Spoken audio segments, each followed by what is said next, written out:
اللہ اکبر اللہ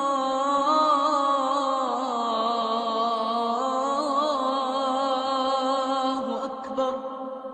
تم دروازے بند کر کے منہ کالا کرو اور کہو کوئی نہیں دیکھ رہا، اللہ کہاں جائے گا؟ تم شراب کی بوتل کھولو، اللہ سو گیا ہے۔ تم ٹیبل کے نیچے سے رشوت لے لو، اللہ سو گیا ہے۔ تم غلط فائل پہ سائن کرو، کیا اللہ دیکھ نہیں رہا؟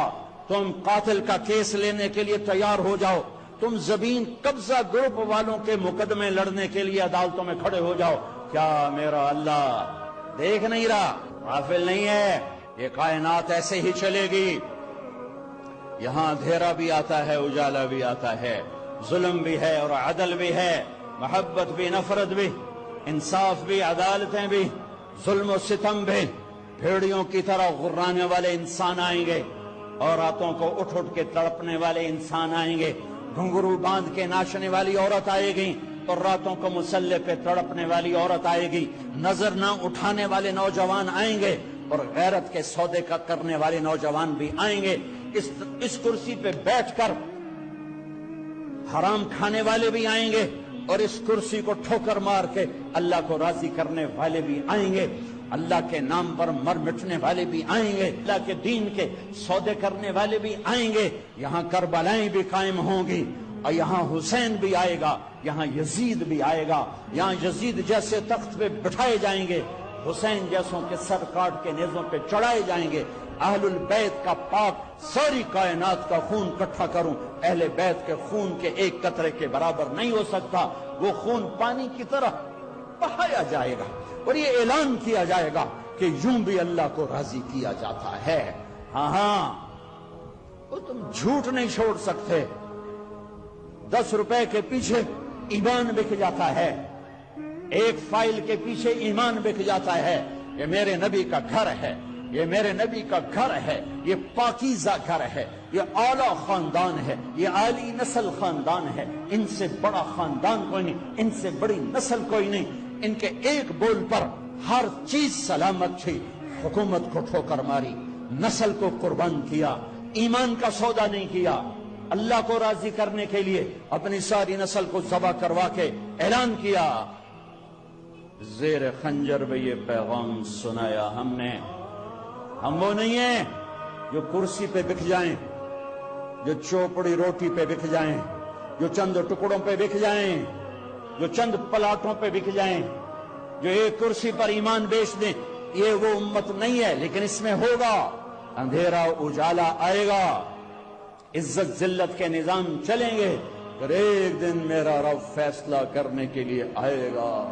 اگر یہ دنیا جزا سزا کی جگہ ہوتی، حسین کا سر کٹ کے نیزے پہ نہ چڑھتا، یزید تخت پہ نہ بیٹھتا، شمر کبھی نہ غراتا، ابن زیاد منہ پہ چھڑیاں نہ مارتا۔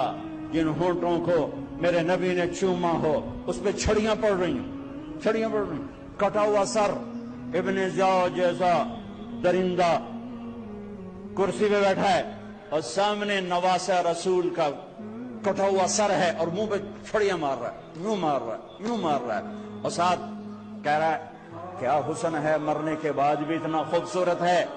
انس کھڑے ہو گئے، کہا ظالم یہ چھڑی ادھر سے ہٹا۔ میں نے اپنے نبی کے ہونٹوں کو ان ہونٹوں پہ لگتے دیکھا ہے، ان لبوں کو میرے نبی نے چوما ہے، یہ چھڑی ہٹا دے یہاں سے۔ اتنے بڑے قربانی کے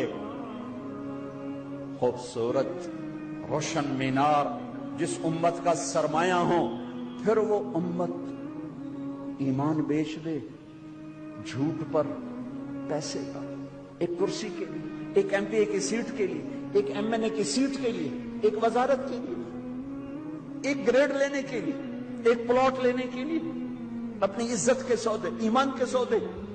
یا تو اپنی تاریخ کو آگ لگا دو، نئی تاریخ لکھو جس میں یزید تمہارا ہیرو ہو، اور حسینی قافلہ ناکام انسانوں کی فہرست میں ہو۔ ایک نئی تاریخ لکھو جس میں کپڑے اتارنا تہذیب ہو، اور کپڑے پہننا بے وقوفی اور حماقت ہو، ایک نئی تاریخ لکھو جہاں شرم و حیا پرانے طریقے ہوں، جہاں بے حیائی، آوارگی، ثقافت اور تہذیب ہو۔ تم تاریخ مٹا نہیں سکتے کہ میرے رب نے اسے کاغذ پہ نہیں لکھا، اس کائنات کے ہواؤں کے جھونکوں پہ میری تاریخ لکھی، دھرتی کے ذرے ذرے پر اس امت کی تاریخ لکھی ہوئی ہے، درختوں کے پتے پتے پر اس امت کی تاریخ لکھی ہوئی ہے، ساری کائنات اسے مٹا نہیں سکتی۔ لا